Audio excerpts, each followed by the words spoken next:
Bonjour à tous et bienvenue sur boursicoté.com pour cette nouvelle analyse technique forex, matières premières et crypto-monnaie. Avec donc une paire de devises euro-dollar qui revient sur cette fameuse zone des 1.0925.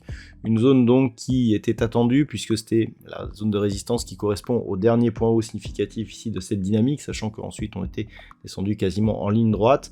Le rebond ici était intervenu, on avait cassé la zone des 1.0630 et puis la zone ici des 1.0780. Alors cette zone des 1.0925, elle est importante puisqu'elle était support ici avant la cassure, elle avait déjà été support auparavant, et donc il est important de voir si ce niveau pourra résister à la hausse que nous avons donc depuis quelques temps. On est très proche de la bande de Bollinger supérieure, avec une moyenne mobile 20 exponentielle qui nous laisse encore de la marge, un MACD qui est toujours en progression, un RSI en zone de surachat.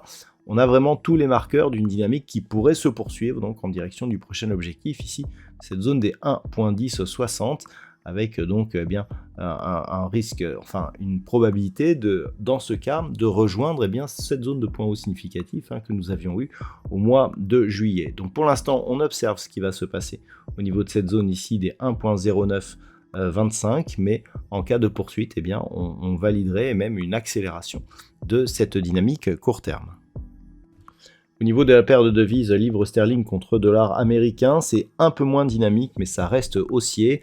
Un peu moins dynamique même au niveau des indicateurs, puisque même si le MACD est plutôt positif, on n'est pas du tout encore en zone de surachat sur le RSI. Donc pour le moment, on attend de voir un petit peu ce qui se passe. Le fait que l'on soit ici revenu sur cette zone que je vous avais indiqué à 1.2360-70, qui était zone ici intraday de cette zone d'évolution, de zone de résistance, est devenu support.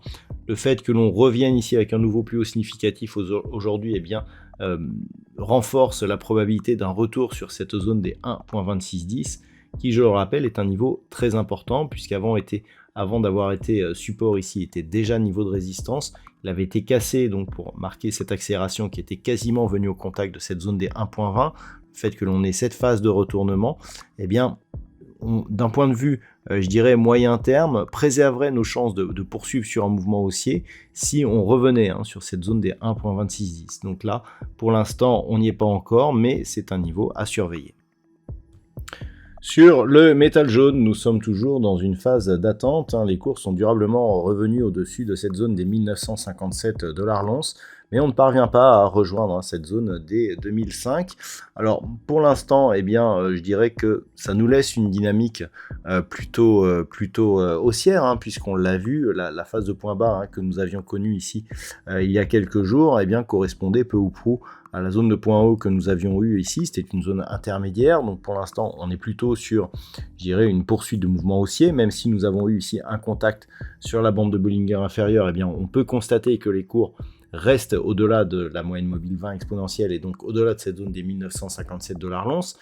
Il faudrait toutefois donc valider la rupture de cette zone des 2005, qui plus est, on viendrait très certainement au contact de cette bande de Bollinger supérieure, ce qui validerait la poursuite du mouvement et invaliderait le signal ici de retournement qui avait été lié justement à ce retour sur la bande de Bollinger inférieure.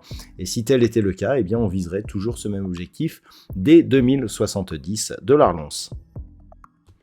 Sur le WTI, on reste dans une dynamique baissière malgré les deux belles séances que nous avons eues vendredi et ce jour. Même si on a eu ici des belles bougies vertes, on reste sous cette moyenne mobile 20 exponentielle. Après quelques contacts ici sur la bande de Bollinger inférieure, on peut voir une légère divergence, que ce soit d'ailleurs sur les histogrammes du MACD ou même sur les plus bas ici, donc où on a une pression moins forte sur le deuxième contact ici sur la bande de Bollinger inférieure.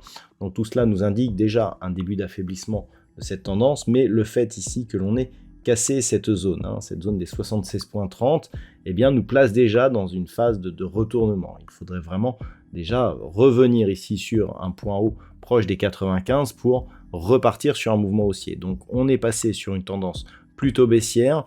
Attention ici, tant que l'on ne repasse pas au-dessus des 80,50 $ le baril, pardon, eh bien on reste dans une configuration où cette zone de support a été cassée puis est devenue résistance, donc il y aurait affaiblissement de cette tendance si on repassait au-delà de cette zone, mais globalement tant que l'on est en dessous, on est dans une dynamique qui reste baissière et potentiellement forte si on revenait par exemple sur la zone des 74 $ le baril.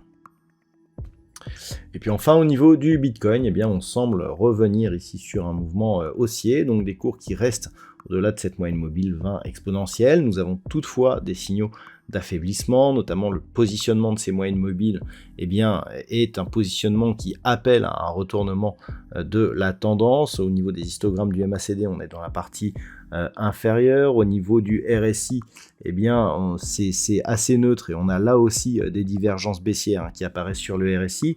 Donc, au niveau de, je dirais, la tendance, effectivement, on est toujours sur un mouvement haussier. Il n'y a que la moyenne mobile 20 exponentielle qui tient. Attention donc à une éventuelle rupture de cette zone des 35 000 après quasiment 3 tests ici sur cette zone proche des 38 000 $ pour un Bitcoin. Si on venait casser ici cette zone, eh bien on pourrait s'enfoncer et revenir jusqu'à cette zone des 31 800. Pour l'instant, ça reste haussier, avec tout de même énormément de signaux d'affaiblissement. Attention donc à cette zone, alors qu'une rupture ici des 38 000 eh bien, nous donnerait une probabilité de poursuivre donc ce mouvement haussier en direction ici de cette zone des 40 500 $ pour un Bitcoin. Voilà donc ce que l'on peut dire sur cette analyse technique Forex, matières premières et crypto-monnaie. Je vous souhaite donc de passer une très bonne soirée. On se retrouve dès demain pour d'autres analyses techniques, toujours sur le site boursicoté.com.